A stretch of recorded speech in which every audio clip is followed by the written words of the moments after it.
Assalamualaikum warahmatullahi wabarakatuh. Selamat pagi anak-anak. Gimana kabar kalian? Baik. Sebelumnya, mari kita memulai pembelajaran pada pagi hari ini dengan berdoa ya. Silakan untuk ketua kelasnya untuk memimpin berdoa terlebih dahulu.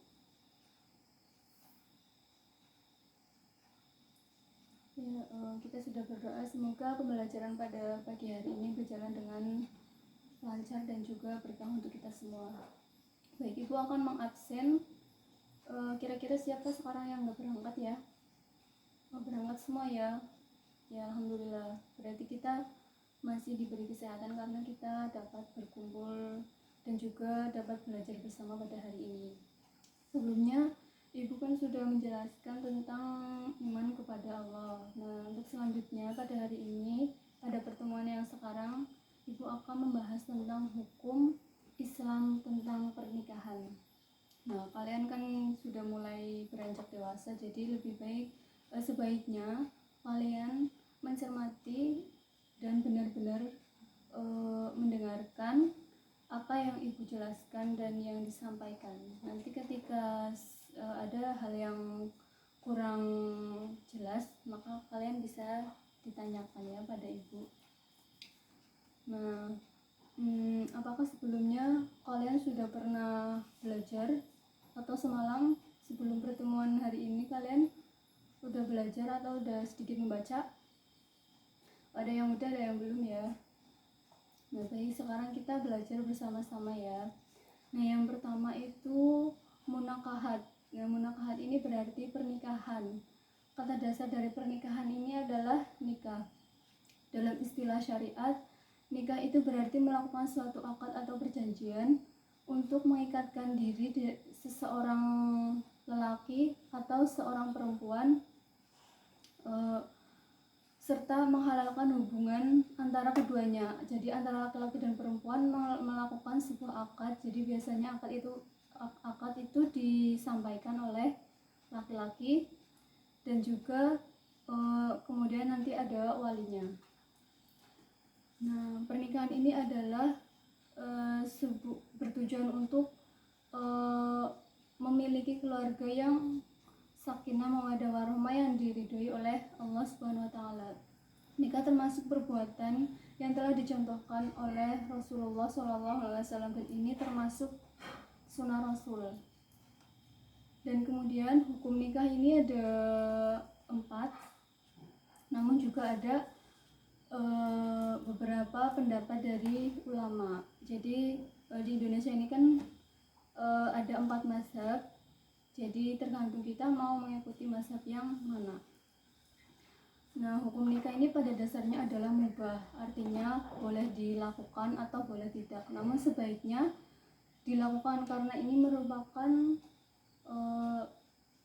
demi untuk menyempurnakan separuh agama. Jadi kalau orang udah nikah itu berarti artinya sudah menyempurnakan setengah agamanya. Nah, ditinjau dari segi kondisi orang yang akan melakukan pernikahan ini, ada 4 hukum nikah, yaitu sunnah, wajib, makruh, atau haram. Nah, yang sunnah ini yang dimaksud itu bagi orang yang ingin menikah, mampu menikah, dan mampu pula mengendalikan diri dari perzinaan, walaupun tidak segera menikah, maka hukum nikah adalah sunnah. Lalu yang kedua, wajib. Bagi orang yang ingin menikah, mampu menikah, dan ia khawatir berbuat zina jika tidak segera menikah, maka hukum nikah ini menjadi wajib bagi orang tersebut.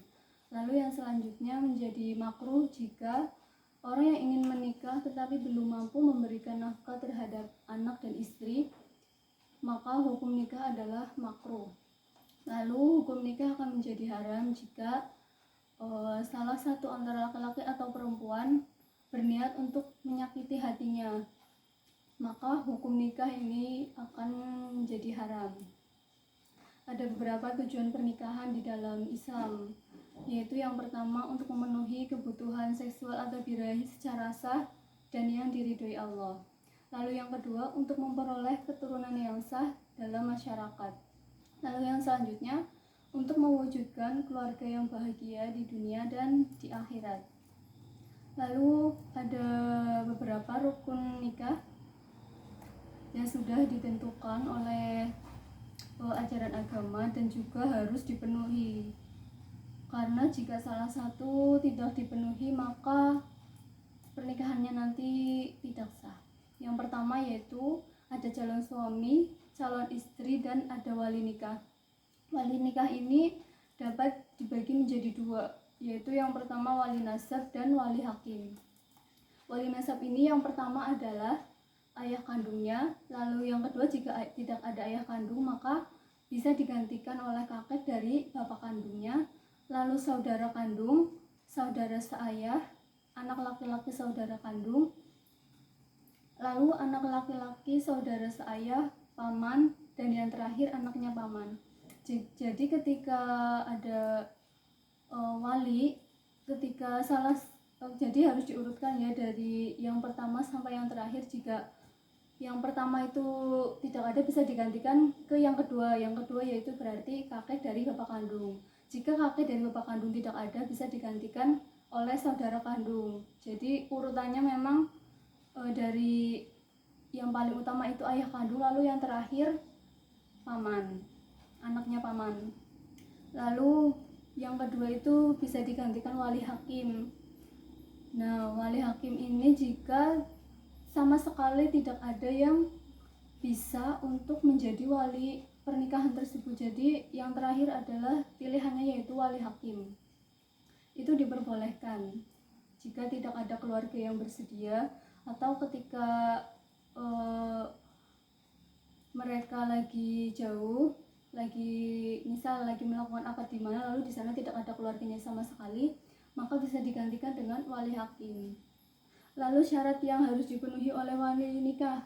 Jadi ada syarat-syarat yang harus dipenuhi, tidak hanya asal memilih wali nikah, yaitu yang pertama beragama Islam, laki-laki, baligh dan berakal, kemudian merdeka dan bukan hamba sahaya, bersifat adil, tidak sedang ihram atau umroh, ihram haji atau umroh ya.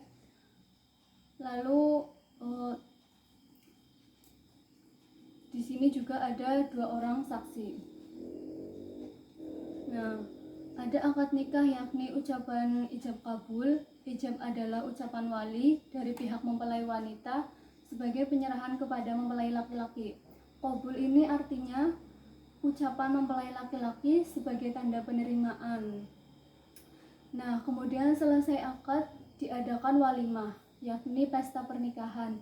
Hukum mengadakan walimah ini adalah sunnah muakkad, jadi boleh dilakukan atau boleh tidak.